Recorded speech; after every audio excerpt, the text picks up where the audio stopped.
This is an informative how-to guide on how I made my dart frog tanks. Step 1. Check your bank account to see how much money you have to spend on the tank. Oh no.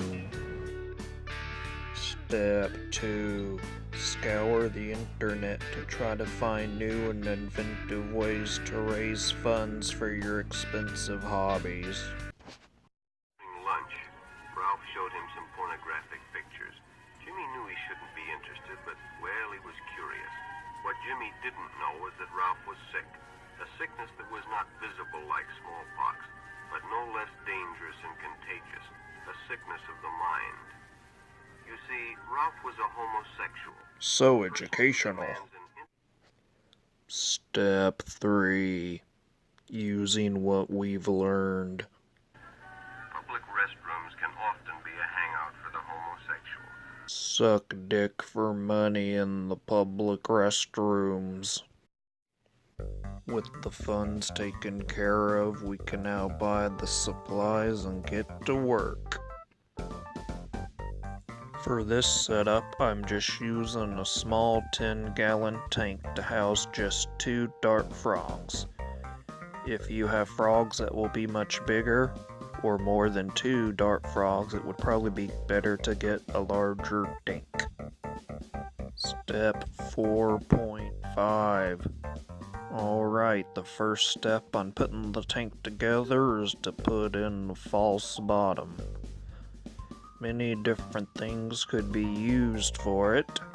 I got these weird rock type things. I mean, they look like rocks, but much lighter than rocks. I'm not really sure what they are, but anyway, you could probably use marbles or maybe like some sand or like aquarium gravel or like homeless people's teeth or the hopes and dreams of Filipino children. I mean, pretty much almost anything.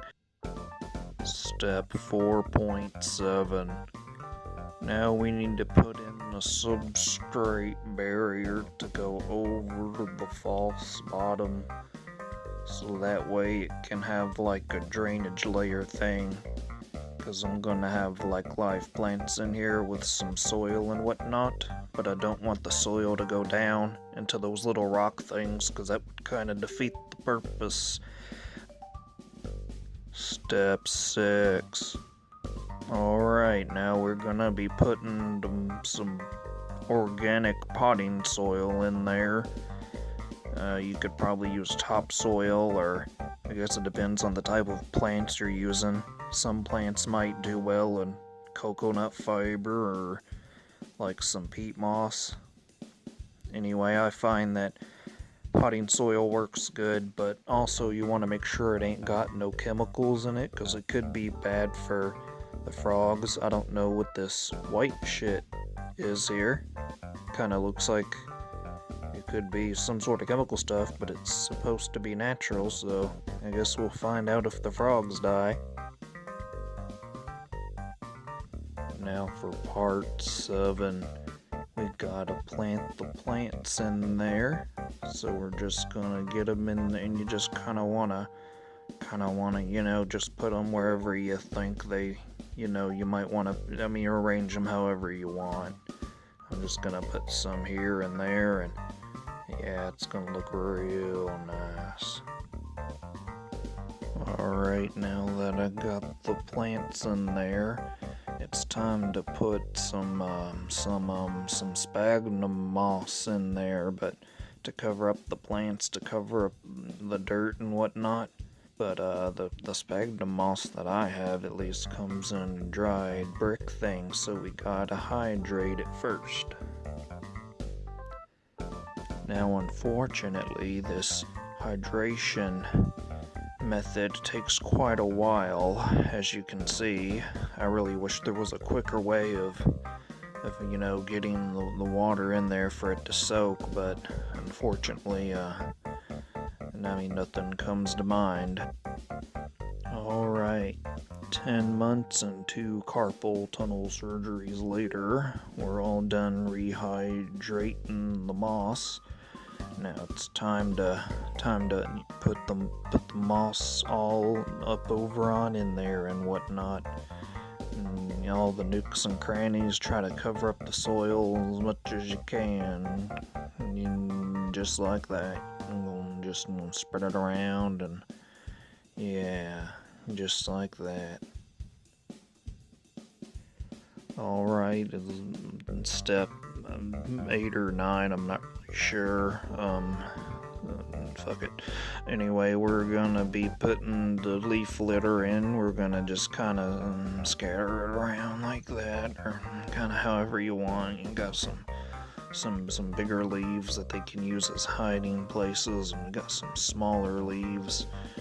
Unfortunately, I don't got no cork bark with me. I'm fresh out, need to get some at the next reptile convention center. Alright, now we can add the frogs into the tank.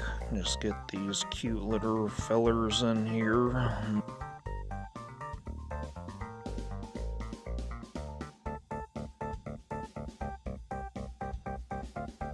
Come on now. Come on, Johnny. Get out there. Come on.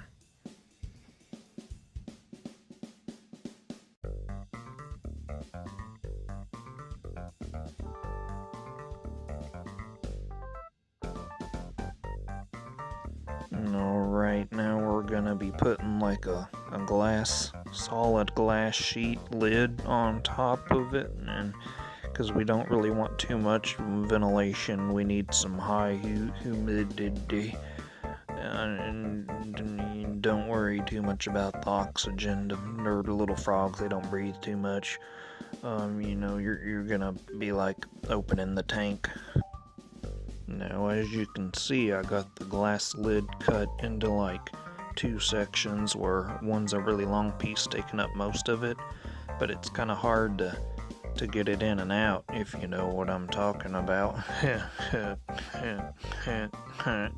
Anyways, alright, so what you want to do is have like a smaller piece and whatnot.